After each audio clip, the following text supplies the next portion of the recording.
마이크로소프트사의 전 회장인 빌 게이츠는 하버드 대학을 다닐 때 그의 나이가 19살이었고 대학을 이제 중퇴하고 마이크로소프트사를 이렇게 창업을 했습니다. 그 당시에 빌 게이츠의 이런 결정에 대해서 그의 부모는 반대를 했을 겁니다. 대학을 마치고 창업을 해도 늦지 않은 거 아니냐, 대학 마치고 창업해라, 이런 조언을 했을 겁니다. 그런데 빌 게이츠는 자기의 결심대로 좀 중퇴를 했고 또 창업을 했고 수십 년이 지나고 나서 세계적인 컴퓨터 프로그램 회사가 되었습니다. 우리는 이 세상을 살면서 처음에는 주위 사람들이 이해를 못하고 반대를 하지만 시간이 지나면 잘 되니까 인정받고 칭찬받는 경우가 있습니다. 세상에서 믿음으로 사는 게 이와 같습니다. 우리는 이 믿음으로 확신 가운데 살아가지만 세상 사람들의 눈에 볼 때는 비웃음거리밖에 안 되는 경우가 있습니다. 믿는 사람의 삶이 어떤 것입니까? 새로운 원리에 따라서 새로운 목표를 향해서 나아가는 겁니다. 우리가 믿음으로 사는데 가장 큰 어려움이 뭡니까? 하나님께서 약속하신 것이 바로 응답되지 않아서 기다려야 한다는 겁니다. 우리는 많은 것을 포기하고 대가를 치루었는데 약속의 말씀은 빨리 성취가 안 되는 겁니다. 이 세상의 모든 것들은 클릭만 하면 즉각 되는데 해외에서 물건을 구입하는 것도 이렇게 클릭만 하면 해외에서 물건이 이렇게 다 이제 올 정도로 그냥 클릭만 하면 되는데 하나님의 말씀은 기다려야 하고 시간이 많이 걸립니다. 지금 아브라함은 영적인 큰 위기 가운데 있습니다. 그는 그돌라오멜 연합군을 이긴 후에 빼앗은 전리품과 또 사람들을 다 돌려주었지만 그에게 남은 것은 위협과 두려움 뿐입니다. 그돌라오멜 연합군들이 다시 또 이제 우리가 할아버지한테 당한 거 아니야 이러면서 복수하자 이래서 막 몰려오면 이제 아브라함은 끝나는 거죠. 전쟁이 끝나고 나서 어떤 두려움들, 염려들이 이제 엄습했습니다. 또한 그에게는 아들이 없었습니다. 한 해 한 해가 지나갈수록 아들이 태어날 가능성은 점점 줄어드는데 하나님의 약속대로 아들이 안 생깁니다. 하나님이 아브라함에게 내가 너의 방패고 너의 지극히 큰 상급이라 그렇게 말씀을 했을 때 아브라함은 차선책을 내어놨습니다. 우리 집에 그동안 기른 아주 이렇게 신실한 착한 종이 있는데 이 종을 내 그냥 아들로 후손으로 삼겠다고 그렇게 합니다. 그러니까 어쩔 수 없다는 거예요. 그런데 하나님은 이 차선책에 대해서 분명히 놓으라고 하시면서 내 몸에서 아들이 태어날 것이라고 하십니다. 하나님께서는 아브라함을 밖으로 데리고 나가서 밤하늘의 많은 별들을 보여주면서 너의 자손이 이와 같이 되리라 그렇게 말씀합니다. 그래서 아브라함이 그 별들을 보면서 또 하나님의 말씀을 들으면서 믿습니다. 오늘 말씀에 보면 하나님이 주시겠다고 땅에 대해서 아브라함에게 다시 약속을 하십니다. 그러니까 오늘 말씀 앞에 보면 자손에 대한 하늘의 그 많은 별들을 보면서 너희 자손이 저와 같이 되리라 자손에 대한 약속을 했다면 오늘 말씀은 땅에 대한 약속을 하십니다. 그래서 아브라함은 증표를 요구합니다. 하나님은 그 당시 그 언약 체결 방식에 따라서 쪼갠 짐승 사이를 하나님이 직접 이렇게 지나가시면서 증거를 주십니다. 먼저 이 증표를 요구하는 아브라함입니다. 신뢰하지 못해서 증거를 요구하는 경우와 신뢰를 하지만 이렇게 확신이 잘 안 생겨서 어떤 그 증거를 요구하는 경우는 다릅니다. 집을 사거나 사업상 계약을 할 때 계약금을 걸게 되는데 서로 잘 모르는 사람을 신뢰할 수 없기 때문입니다. 모르니까 돈이라도 어떤 증거물이라도 이렇게 받아둬야 하는 겁니다. 그런데 서로 사랑하는 두 남녀가 있는데 남자가 이제 외국에 유학 갔다 와서 이제 결혼을 하겠다고 약속을 합니다. 여자는 남자에게 사랑이 변치 않는 증거를 이제 보여달라고 요구를 이제 하고 남자는 이 사랑을 고백하는 편지와 반지를 사서 선물을 합니다. 약속한 것을 확증하기 위해서 이런 것이 필요하고 좋은 겁니다. 오늘 본문 말씀에서 아브라함은 상황이 달라진 것은 아무것도 없는데 하나님의 말씀을 듣고 하나님을 믿습니다. 하나님은 그런 아브라함을 의롭다고 여겨주십니다. 근데 오늘 말씀에 보면 아브라함이 불신앙적인 태도를 갑자기 보이는 것처럼 나타내는 것처럼 보입니다. 7절 8절인데 한 절씩 그대로 읽겠습니다. 또 그들에게 이르시되 나는 이 땅을 내게 주어 소유를 삼게 하려고 너를 갈대아 우르에서 이끌어낸 여호와니라.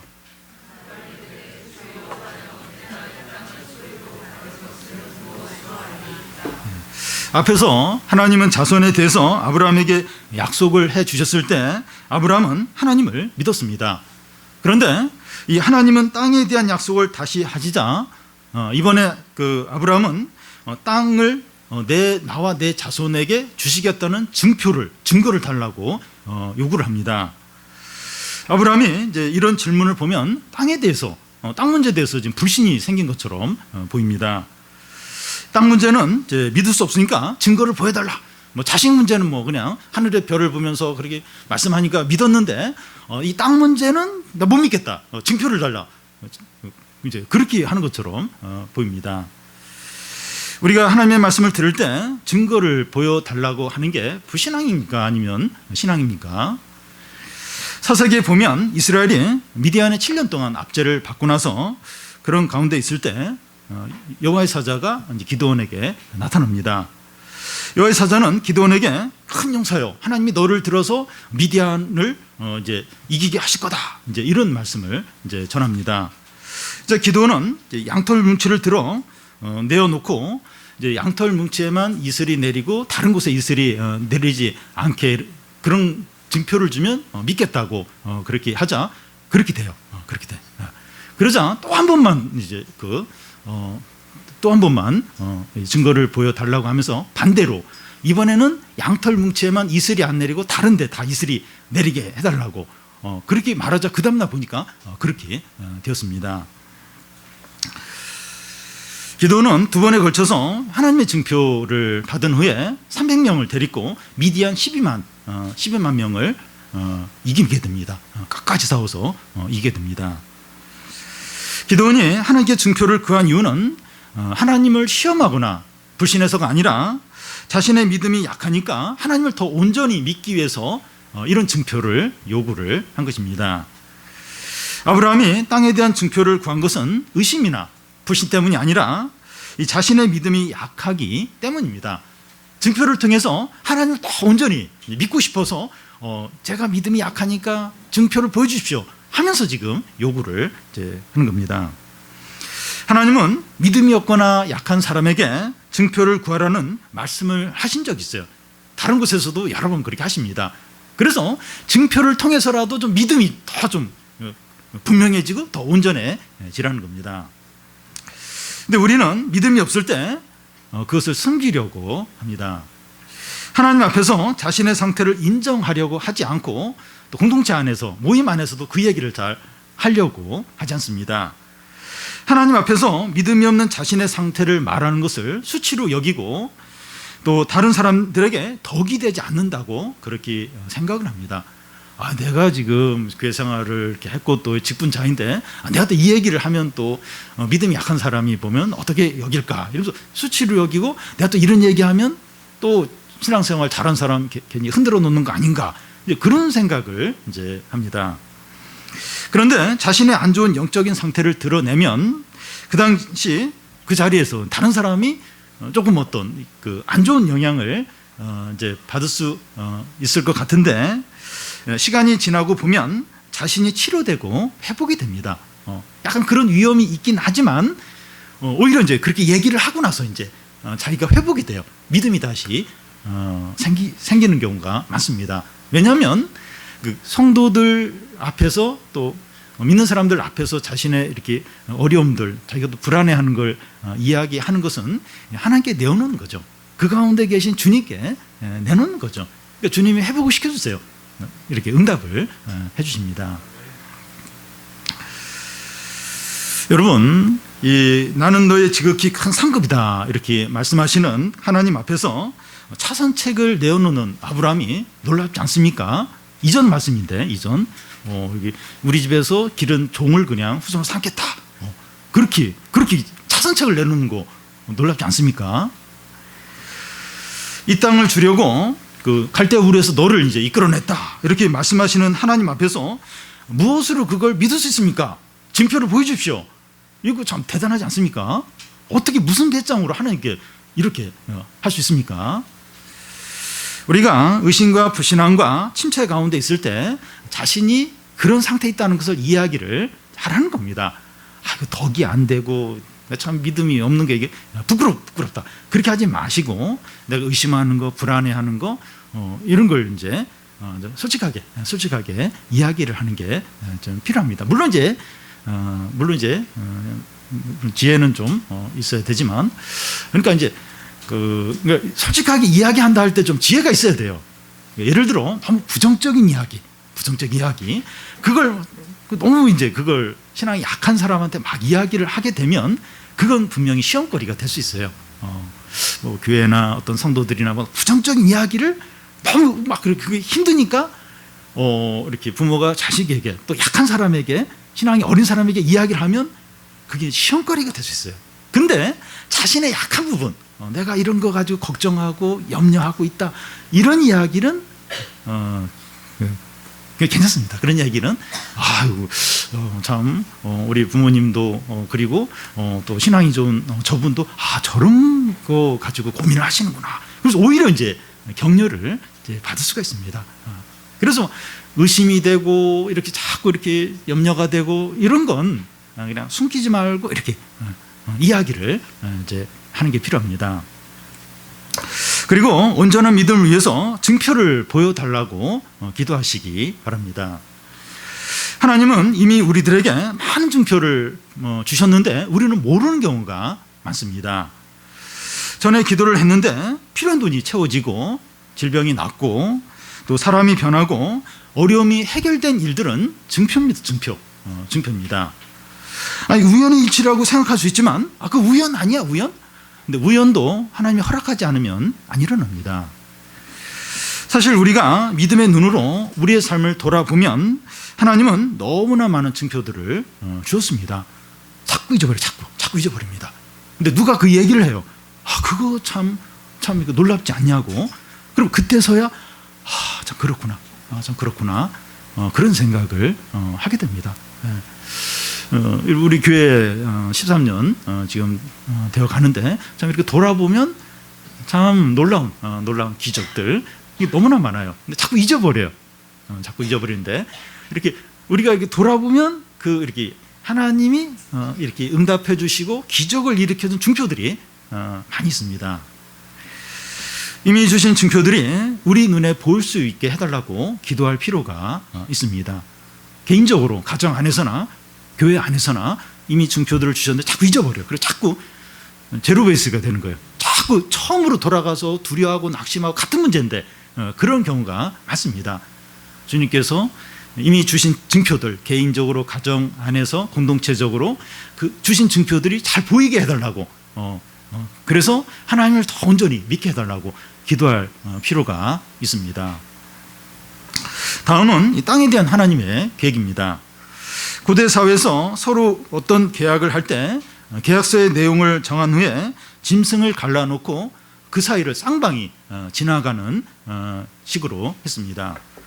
이것의 의미는 이 계약의 내용을 어기면 이 짐승이 쪼개진 것처럼 그 어긴 사람이 그런 일을 당한다. 그걸 이제 서로 이제 약속을 하는 겁니다.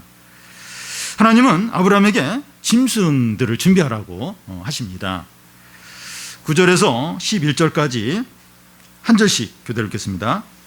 여호와께서 그에게 이르시되 나를 위하여 3년 된 암소와 3년 된 암염소와 3년 된 순양과 3비둘기와 비둘기 새끼를 가져올지니라.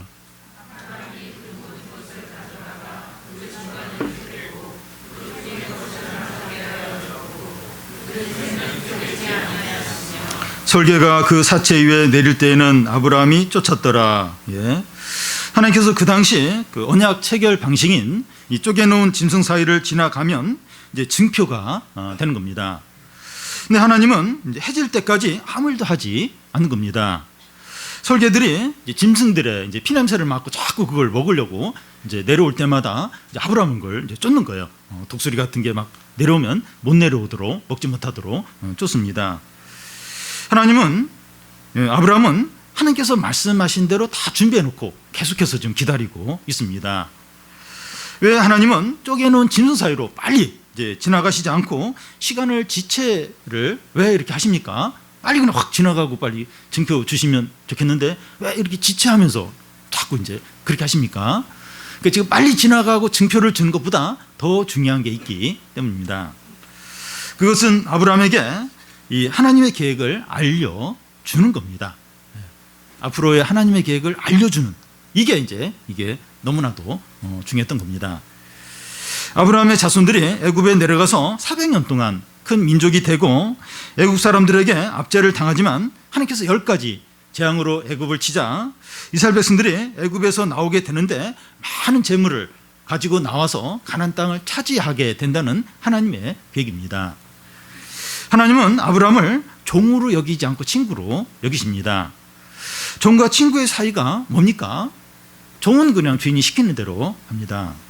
그런데 친구는 동등한 위치에서 모든 것을 함께 나눕니다. 하나님은 우리와 이 세상 역사와 하나님 나라에 대해서 함께 이렇게 나누기를 원하십니다. 우리가 종처럼 시키는 일만 잘 하는 것이 아니라 이 하나님의 친구로서 하나님의 마음과 뜻을 가지고 이 주인처럼 행하기를 원하십니다. 그러니까 어떤 면에서 그래서 신앙생활이 조금 힘들어요. 복잡하고 뭐가 뭔지 모르겠는 겁니다. 근데 우리는 그냥 종처럼 그냥 이렇게 하나부터 뭐 10가지나 100가지나 그런 거 해놓고 그거 해라. 그러면 뭐 어떻게 하겠다. 이러면 쉬울 것 같아요. 근데 하나님 우리를 종처럼 하지 않으시고 친구로 여기서요. 자꾸 하나님의 뜻과 하나님의 계획을, 자꾸 하나님의 마음을, 하나님의 뜻을 알도록 그렇게 자꾸 하십니다. 그러니까 자꾸 생각을 해야 돼요. 그리고 좀 더 이렇게 책임감을 가져야 되고 주인처럼 이렇게 살아야 되니까 이게 어려운 거예요. 뭐 하나님도 모르겠고 왜 이렇게 자꾸 복잡하게 이렇게 힘들게 신앙생활을 해야 되는가. 그러니까 주님이 우리를 존귀하게 여기고 친구로 여기니까 조금 이제 신앙생활이 좀 복잡해지고 어렵게 여겨지는 겁니다. 하나님께서 아브라함에게 알리기 원하는 하나님의 구체적인 계획이 무엇입니까? 13절, 14절을 교대로 한 절씩 교대로 읽겠습니다. 여호와께서 아브라함에게 이르시되 너는 반드시 알라 내 자손이 이방에서 객이 되어 그들을 섬기겠고 그들이 400년 동안 내 자손을 괴롭히리니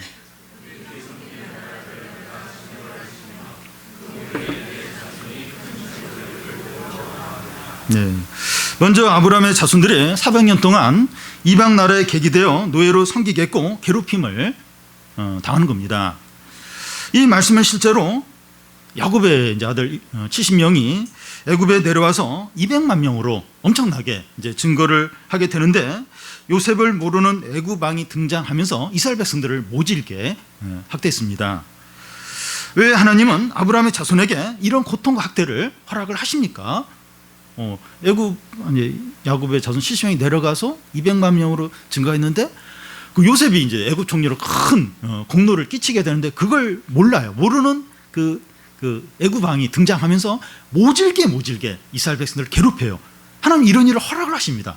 이 학대. 그래서 막 아들 태어나면 나일강에 던지라 그러고 막 집도 안 주면서 막 벽돌을 똑같은 수로 만들라고 하고 막 그렇게 못하면 패고 막 이런 일을 허락하신 이유가 뭡니까? 하나님의 백성을 만들기 위해서입니다. 애굽 사람들의 학대를 받으면서 그들 안에 있는 죄성을 보는 거예요. 죄성을 보고 우리가 애굽의 노예로만 알았는데 죄의 노예였구나 하는 것을 깨닫고 하나님의 은혜와 구원이 필요하다 하는 것을 깨닫는 겁니다. 그렇게 막 당하면서 하면서 막 그들 안에 있는 원성과 분노가 막 나오고 우리가 하나님의 은혜가 필요하다, 구원이 필요하다 이걸 막 절실하게 느끼는 겁니다.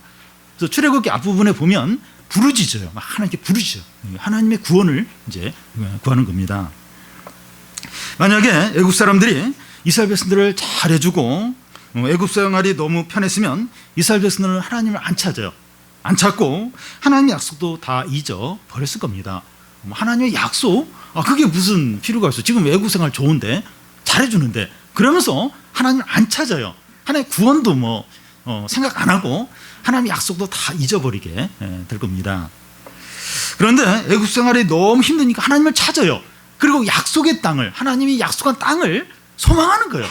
거기로 가야 된다. 여기서 못 살겠다. 여기는 지옥과 같은 곳이다. 이러면서 하나님을 찾고 하나님의 약속의 땅을 이제 붙들게 되는 겁니다. 여러분, 성도에게 그 어려움이 있는 것이 영적으로 유익합니다. 그런데 이 직장이 안정이 되고 경제적으로 부족함이 없고 가족들이 다 건강하고 하나님마다 잘 되면 교만해지고 죄의 유혹에 넘어가기가 쉽습니다. 연예인들 중에서 인기가 좋아지고 유명해지고 돈을 많이 이제 벌게 되면 마약이나 도박이나 성범죄에 빠지는 경우가 있습니다.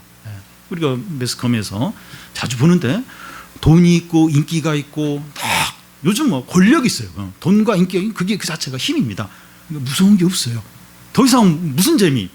마약과 또 도박과 또 어떤 성적인 어떤 그런 그 재미밖에 없는 거예요. 이렇게 금지된 걸 해야 이제 거기서 이제 기쁨. 일반적인 이미 다 돈으로 여행 다니는 거나 옷 사는 거 이미 다 했어요. 그 마지막 법으로 그만은 그걸 이제 해야 거기서 이제 만족을 하는 거예요. 교만해진 거죠. 우리는 이 고난과 어려움을 당하면서 이 세상의 실체와 우리 자신의 죄성을 보면서 하나님의 은혜와 구원만을 붙들게 됩니다. 붙듭니다.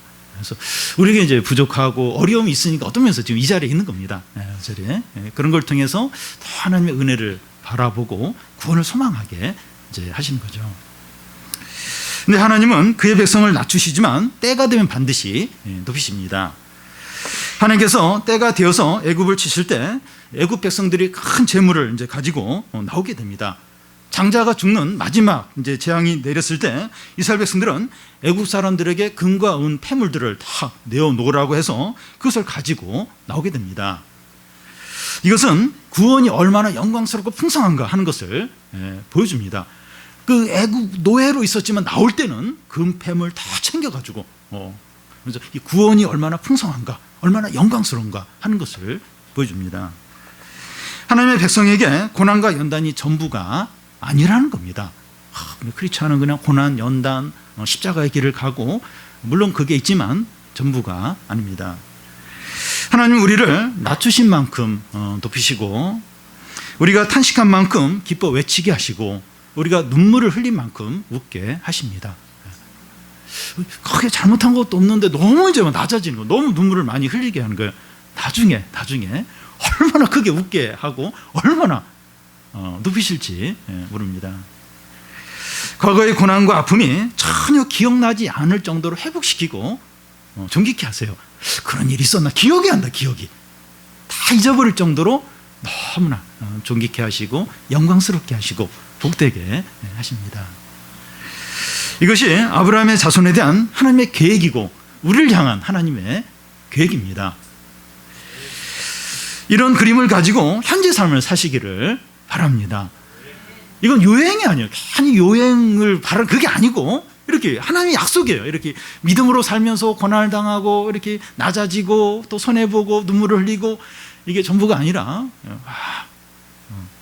낮아진 거 몇 배로 높이고 눈물 흘리게 한 거 몇 배로 기뻐 웃게 하시고 이게 하나님의 계획이고 하나님이 구원하신 목적입니다. 하나님은 아브라함의 자손이 이 땅을 언제 차지하게 될 것인가 하는 것을 말씀합니다. 16절을 보면 내 자손은 4대 만에 이 땅으로 돌아오리니 이는 아무리 족속의 제약이 아직 가득 차지 아니함이니라 하시니라. 하나님은 아브라함의 자손이 그 애굽에서 산 그 시대 4대 400년 이걸 430년으로 이제 말하기도 하는데 이 400년 혹은 430년 만에 가나안으로 돌아올 것을 말씀합니다. 수백 년 후에 일어날 일을 말씀하고 계신 겁니다. 그러니까 지금 아브라함에게 너희들이 그 400년 만에 이제 애굽에 내려갔다 이제 돌아올 것이다. 이건 그러니까 수백 년 후의 일을 이제 말씀을 하는 겁니다. 이 말씀이 어떻게 됩니까? 아브라함에게 수백 년에 있을 일을 말씀해요. 근데 이 말씀이 어떻게 됩니까? 이 출애굽기 12장 그 40절 41절에 보면 이스라엘 자손들이 애굽에 거주한 지 430년이라 430년이 끝나는 그날에 여호와의 군대가 다 애굽 땅에서 나왔은즉, 아까 이야기한 대로 계산하기에 따라서 400년 혹은 430년으로 이렇게 계산을 하게 되는데, 요 430년이 딱 된 그날에 너희가 애굽 땅에서 나오게 된다고 이제 하십니다. 그 430년 끝난 그날에 그 여호와의 군대가 다 애굽 땅에서 나왔은즉, 그때 이제 딱 나왔다고 이제 말합니다. 그러니까 430년 그날이 중요해요. 딱 430년 된 400년 된 그날에 애굽에서 이스라엘 백성들이 나온 겁니다. 이스라엘 백성들은 하나님이 말씀하신 그날이 되었을 때 정확하게 애굽에서 나왔습니다. 하나님이 아브라함에게 400년 후에 너희가 너희 백성들을 데리고 이스라엘 백성들이 애굽에서 나오겠다, 그렇게 말씀하셨는데, 실제로 그 400년 계산하기에 따라서 430년이 되는데, 그 430년 되는 그날에 정확하게 그날 디데이 그날에 이스라엘 백성들이 애굽에서 나온 거예요. 딱 나온 겁니다. 하나님은 수백 년 후에 일을 말씀하시는데 약속한 날까지 정확하게 하십니다. 그러면 이런 하나님의 구원 계획 가운데 아브라함이 할 일이 무엇입니까? 하나님이 이렇게 말씀하시고 수백 년 후에라도 딱 그걸 지키세요. 그럼 아브라함이 할 일은 뭡니까? 15절에 보면 너는 장수하다가 평안히 조상에게로 돌아가 장사될 것이요. 이 말씀이 무슨 의미입니까? 아브라함은 할 일이 없으니까 남은 여생을 편안하게 잘 지내면 된다, 이런 것처럼 보입니다. 근데 이때로부터 이제 아브라함의 삶을 보면 이 하나님의 말씀을 철저히 의지해서 믿음의 길을 끝까지 가는 것을 이제 보게 됩니다.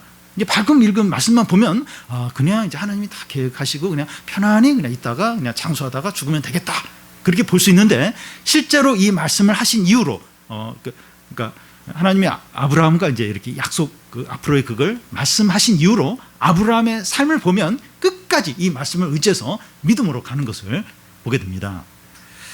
아브라함은 100세 때 이제 아들을 이제 주실 때까지 믿음이 약해지지 않았고, 이삭을 모리아산에 바치라 할 때 실제로 이삭을 이렇게 바치려고 그렇게 했고, 사라가 죽었을 때 사라의 무덤을 많은 돈을 들여서 무덤을 사요.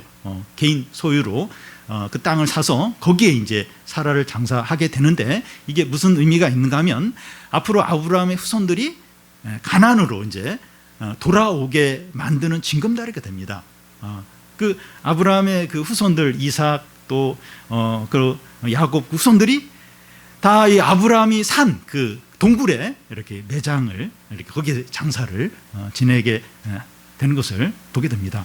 그러니까 만약 아브라함이 그런 하나님의 약속이나 그런 말씀에 대해서 확실하게 붙들지 않았다면 그냥 뭐 아무데나 묻으면 돼요. 사라 그냥 아무데나 묻고 뭐 비석 하나 만들면 되는데, 그렇게 안 하고 돈을 들여서, 비싼 돈을 들여서 땅을 산 거예요. 그리고 사라의 무덤을 만들고 아브라함의 후손들이 그 무덤 그걸 기억하고 계속 이제 그 가나안 땅에 대한 약속을 잊지 않도록, 그래서 그 후손들이 가나안 땅에 들어오도록 징검다리 역할을 하도록 그걸 딱 만들어 놓은 겁니다. 아브라함은 하나님의 말씀에 따라서 모든 일을 결정했고 순종을 했습니다. 그는 종이 아니라 하나님의 친구로서 하나님의 구원 계획에 따라서 하루하루의 삶을 살았습니다. 우리는 내 문제, 우리 가정, 우리 자녀만을 바라보지 않도록 해야 합니다.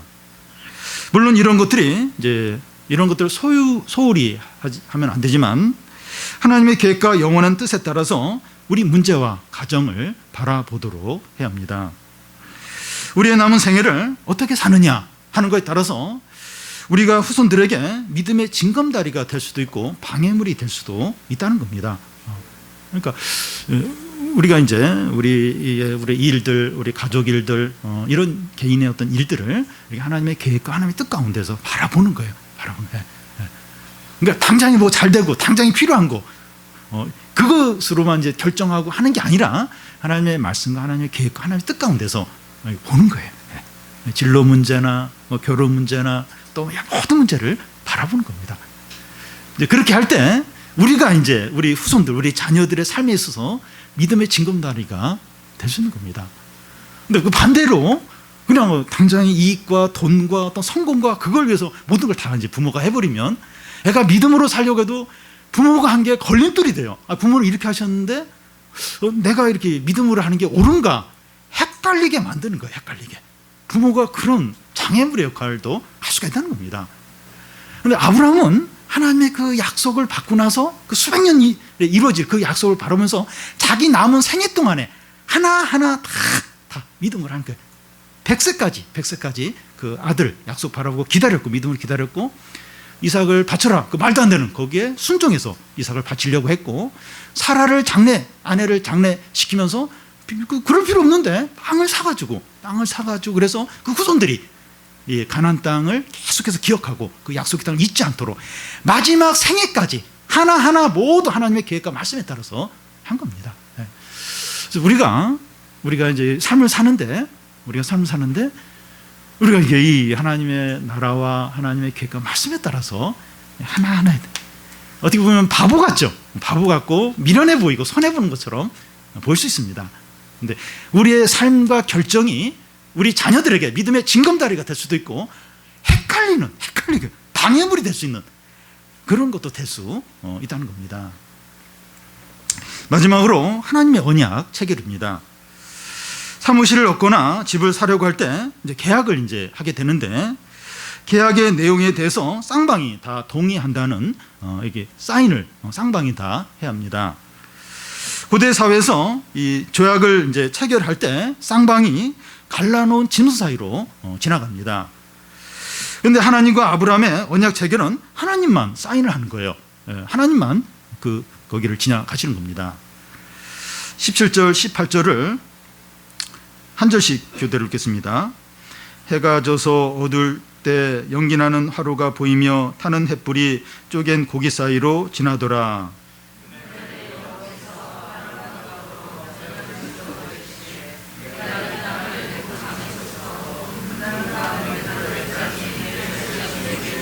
네. 이제 하나님은 언약을 체결하게 되는데, 이 하나님을 상징하는 횃불이 이제 쪼갠 짐승 사이로 지나게 됩니다. 이것이 이제 하나님께서 이 언약을 어기면 짐승처럼 쪼개져서 죽임을 당한다 하는 의미입니다. 하나님이 이제 그 짐승을 쪼갠 그 사이를 이제 횃불로 상징되는 그런 것으로 지나가실 거예요. 그래서 하나님이 이 언약을 깨트리면 하나님이 몸이 이렇게 짐승처럼 두둥강이가 나게 된다. 이제 그런 의미로 그렇게 하십니다. 하나님은 자신을 지극히 겸손하게 낮추셔서 그 당시 조약 체결 방식으로 증표를 보이십니다. 아브라함의 연약한 믿음을 붙들어주기 위해서 하나님 자신의 모든 명예와 영광을 걸고 맹세를 하신 겁니다. 하나님은 본래 진실하시고 참되시기 때문에 이런 언약을 할 필요가 없습니다. 그냥 날 믿어, 나는 진실하잖아, 그러면서 그냥 그렇게 하실 수도 있었습니다. 그런데 우리의 연약한 믿음을 돕기 위해서 하나님 자신이 지극히 자신을 낮추시는 겁니다. 하나님 그렇게 많이 하세요. 자기를 낮추세요. 하나님은 오늘 우리에게 말씀하시고 약속하시는 것들에 대해서 하나님의 모든 명예와 영광을 걸고 맹세를 하십니다. 하나님 말씀하시는 것들, 약속하는 것들, 하나님 자신의 모든 명예와 또 영광을 걸고 맹세를 하십니다. 하나님 우리에게 그럴 필요가 없는데, 우리의 믿음이 너무 약하고 또 믿음이 없으니까 하나님은 이런 맹세를 하시는 거예요. 모든 걸 걸고 맹세를 하십니다. 우리가 예배 때마다 듣고 매일 읽는 하나님의 말씀은 반드시 이루어지는 참된 진리입니다. 이 말씀을 전적으로 의지하고 이 말씀에 우리의 모든 것을 다 맡겨도 됩니다. 여러분, 사람들의 어떤 제안들, 어떤 말들, 충고들, 그걸 전적으로 믿으면 안 돼요. 좀 이렇게 확인해 봐야 됩니다. 근데 하나님의 모든 말씀을 그대로 믿어도 돼요. 전적으로 자기를 맡겨도 됩니다. 이 말씀에 따라 사는 것이 얼마나 확실하고 복된지 모릅니다. 신약을 사는 우리들에게 하나님이 쪼갠 짐승 사이로 지나가는 것에 해당되는 게 뭡니까? 오늘 우리들에게 이렇게 주님이 이 쪼갠 짐승 사이를 통과하면서 증표를 주는 거기에 해당되는 게 뭡니까? 예수 그리스도가 십자가에서 죽으신 겁니다. 하나님의 아버지는 쪼개진 짐승 사이를 지나면서 자신이 말씀하신 모든 것을 반드시 이룰 것이다, 그렇게 맹세를 했어요. 아브라함 앞에서 그렇게 하셨고, 신약에서는 그의 아들이 하나님의 말씀이 성취되도록 자신의 몸을 십자가에서 실제로 쪼갰습니다. 쪼갰어요. 아브라함 앞에서는 그 짐승 쪼갠 사이로 주님이 지나갔어요. 그러면서 내가 말한 모든 걸 지키겠다, 그렇게 증표를 하셨는데, 그의 아들 예수 그리스도는 십자가에서 자신의 몸을 실제로 쪼갰어요. 찢었습니다. 그러면서 하나님의 말씀을 다 이루겠다, 그 말씀을 반드시 성취하겠다, 그렇게 증표를 주었습니다. 여러분, 그리스도 십자가는 하나님의 모든 말씀이 진리고 반드시 이루어지고 우리를 향한 하나님의 사랑을 확증을 하십니다. 뒤에도 이제 십자가 상이 있는데 이게 뭘 의미할까? 십자가 뭘 의미할까? 하나님의 모든 말씀이 진실하다는 게, 그리고 반드시 이루어지고 우리에 대한 사랑을 확증하는 거, 확증하는 겁니다. 우리는 더 이상 하나님의 사랑과 재용서와 구원에 대해서 의심하지 않아야 합니다. 신앙생활하면서 더 이상 두려워하거나 의심하지 않아야 됩니다. 우리 구원에 대해서, 우리 죽음 이후의 삶에 대해서 뿐만 아니라 이 세상에 있어서도 진로 문제나 먹고 사는 문제나 여러 어떤 자녀의 그런 뭐 안전 문제나 그런 부분에 대해서도 염려하지 않아도 돼요. 거기에 그런 문제까지도 다 하나님의 은혜와 하나님의 약속이 다 그것까지 커버를 합니다. 하나님의 은혜와 이 축복이 너무나 크기 때문에 내 구원 문제, 내가 천국 가는 건 내가 확신하겠는데 지금 내일 일들, 내일 직장에서 어떤 해결을 해야 될 문제들, 어떤 사랑과의 문제들, 어떤 질병의 문제들, 이런 건 못 믿겠다. 이건 내가 다 알아서 해야 돼. 내가 책임져야 돼. 그렇지 않다는 겁니다. 구원의 문제가 훨씬 크죠. 근데 그걸 책임져 주시는 하나님께서 육신의 피로도, 먹고 사는 문제, 그런 부분도 하나님이 책임져 주십니다. 그것까지 하나님이 함께 하십니다. 성도 여러분, 당장의 눈앞에 있는 일만 바라보지 마시고 할 수 있으면 멀리 좀 바라보잖아요. 멀리. 내 문제와 우리 가정과 이 사업의 어려움만 생각하지 마시고 하나님의 계획과 뜻을 생각하시기를 바랍니다.